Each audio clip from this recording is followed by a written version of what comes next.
आरंभ होईछि विश्व प्रसिद्ध बालीजात्रा। कटक रे ऐतिहासिक बालीजात्रा को उद्घाटन करिसेंती मुख्यमंत्री मोहन चरण माझी।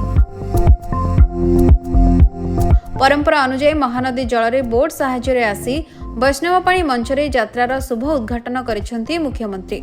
यह सह 14टी देशर राष्ट्रदूत मध्य ए उद्घाटन रे शामिल होइथिले।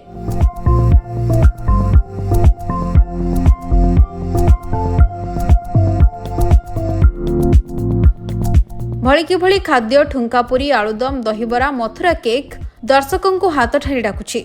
8 दिन व्यापी चलिबाकु थिबा एही यात्रा को प्रतिथर परी एथर आसिछि विभिन्न रकमर सुस्वादु खाद्य।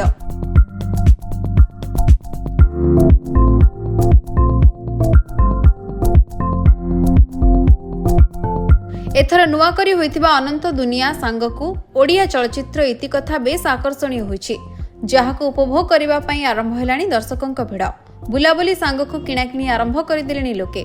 यात्रा को अधिक आकर्षणीय और मनोरंजन धर्मी करबा पई जिला प्रशासन 13टी राष्ट्रर राष्ट्रदूतंक समेत 8टी देशर कलाकार को आमंत्रण करा जायछि। मेलार उभय उपर और तळ पड़िया 2500 अधिक विपणन सामग्रीर पसरा मिलिछि।